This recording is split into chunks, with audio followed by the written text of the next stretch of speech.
Hello again, this is Ike Pickett. I have some special thoughts today that have been going through my mind from time to time. I'm an old guy and I've been around for a long time. And I have some thoughts and some wisdom to share with people who care to listen.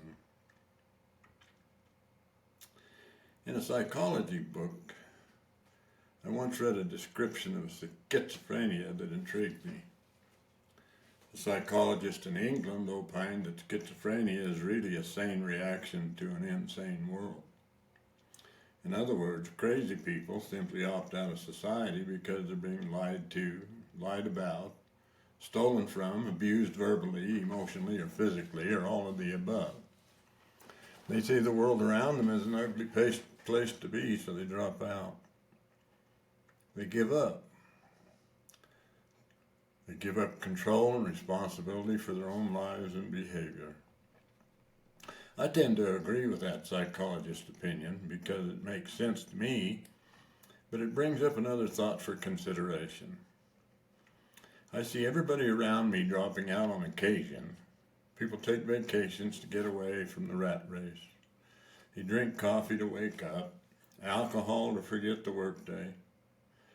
Take drugs to temporarily relieve pain, anxiety, or depression, or just to feel better for a little while.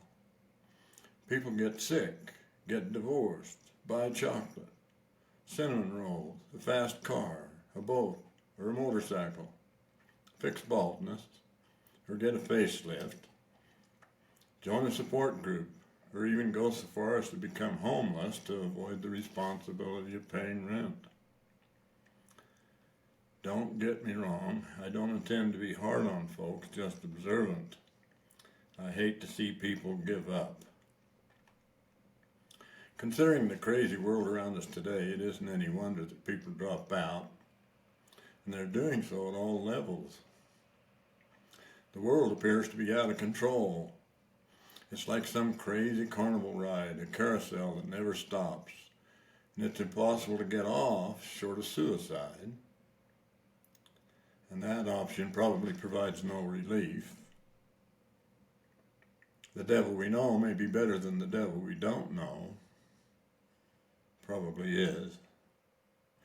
The president and Congress lie to us, and we involuntarily pay them to do it. That isn't to say they're all crazy, but sometimes I wonder, and I also wonder if we all might be a little bit crazy. I know we're certainly handicapped. Even the president makes mistakes. President of what? I'll leave that to you. I was diagnosed with attention deficit disorder when I was about 40 years old, and I thought I was handicapped. So I took my prescribed Ritalin for a while until I realized I was really in the company of some darn special people. When I switched to vitamins on the advice of a good doctor and left the drugs behind, I have since come to realize that many accomplishments were probably done by people with ADD, like Churchill, Patton, Einstein, Buckminster Fuller, and many others who didn't do well in school for lack of interest in subject material that seemed useless at the time, and were sometimes prone to insubordination. Wow. My sixth grade teacher used to put me in the hall on multiple occasions. Not because I was a bad boy after all, but just to get me out of her way so she could teach the class without my interference. Yet I'm really a winner here. Now that's a handicap I can live with. I love it. We're all a little crazy. Isn't that great? And guess what? We're all handicapped too. I've never met anybody who really had it all together, the blind, hearing impaired, autistic, artistic, proud, rich and famous, or broken famous.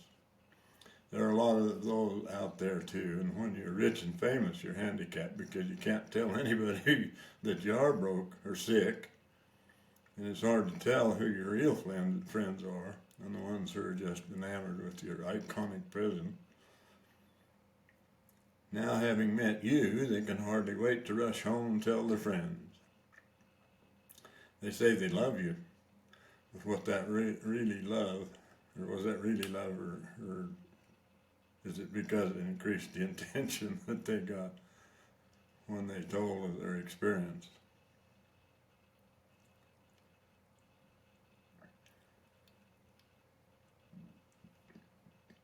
How do you tell the difference?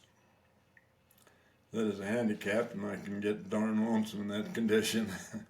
And oh, bring on the feel-good substances. Time to cry a little. Life confined to a wheelchair, blind, or something might even be easier in some ways than being rich and famous. Beware of fame and fortune just as well as a life of struggle and poverty. I have famous friends. I've made a lot of observations with them. I wouldn't say that they're terribly handicapped. In fact, they're terribly talented, but they do have their handicaps just like the rest of us. There's always a price to pay, no matter the degree of achievement. So what? At some point, sensibility has to trump the cop-out or we all fail. You know, this is really kind of exciting to realize we're all handicapped in some way. If you don't believe you are at this point, just wait until you get a little older. See how your bones feel then. So we're all handicapped and crazy. Now it makes sense. Now I can live a little longer in that rat race and feel okay about it. Sometimes the rats appear to be winning, but that's just a test of my confidence and determination to be free, so I guess I won't drop out after all. Vince Lombardi told the Green Bay Packers football team in 1970, "It's easy to have faith in yourself and have discipline when you're a winner. When you're number one, what you've got to have is faith and discipline when you're not a winner." End of quote. I returned to college for a semester at the age of 52. While I was there, I took a class in movie making. There was a textbook and a weekly assignment to watch a movie and write a review. At the end of the semester, I delivered my final paper to the professor, and he read it on the spot. His comment was, "Interesting dichotomy here. Why is it that you get A's on all of your papers and F's on all of your tests?" My reply was, "The older I get and the more focused I become, the less apt I am to memorize useless information." He said, "Oh, you mean you read the material but you don't commit it to memory?" I said, "That's right. If I ever need the material, I know where to find it. It's in that book." He gave me a B in the course in spite of the fact I'd flunked all of his tests.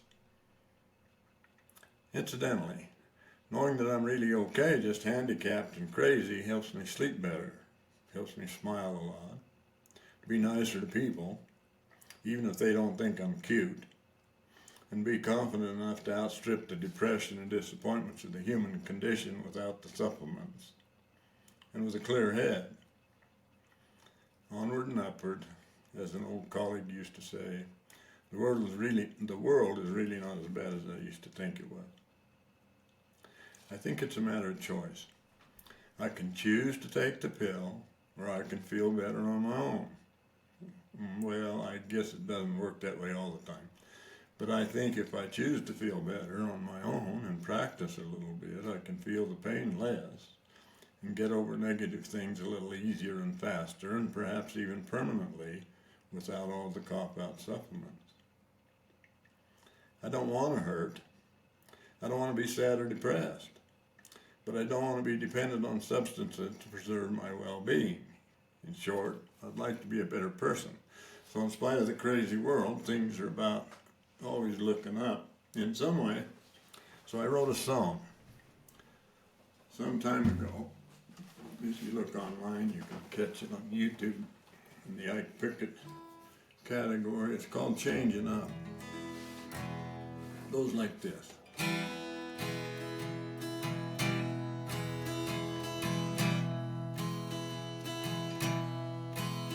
I'm changing up. I'm gonna modify my lifestyle. No more swimming in this pool of misery. I'm changing up. I'm gonna stop my stinking thinking, treat myself to a better way to be. I woke up the other day with no way to go but up. Life gets heavy when you're always looking down. A simple formula to play came to mind in a simple way. If it ain't good for you, don't do it starting now. So I'm changing up. I'm gonna serve my fellow creatures till I can't remember what was wrong with me. I'm changing up. Dig into the well of caring till my light shines every day and I can see. I've been feeling kinda blue, why she left ain't got a clue. And I feel awful when I think of what she's done. Pain can happen anytime, but the misery I decline. So I'm happy now, I'm living in the sun. So I'm changing up. Gonna modify my lifestyle, no more swimming in this pool of misery. I'm changing up. Drinking from the well of caring till the light shines every day and I can see. I'm changing up.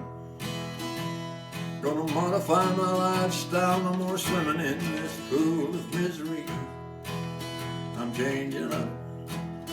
I'm gonna stop my stinking thinking and treat myself to a better way to be. Till my light shines every day and I can see. I'm gonna treat myself to a better way to be. I'm changing up. Well, I wrote that song maybe 20 years ago. Well, no, it isn't easy to change habits. We've been around for a while, but I want to leave this thought with you. That with the right attitude and a degree of determination, we can at least head in the right direction with the confidence in knowing that a goal is out there and can be reached, and that a little improvement along the way represents success in itself. There are things that need to be stopped cold turkey, or we can't move ahead. But it helps to know that it doesn't matter so much where we are today or where we have been as it does where we are headed. I hope for me and all my friends out there that we're headed for freedom and for more individual responsibility and self-reliance. I guarantee from my own experience that there's a large measure of happiness in it. So do something nice for somebody before the day is over. It'll lift your spirit and make you feel better. This is Ike Pickett signing off for now. I look forward to seeing you next time. Thanks for watching.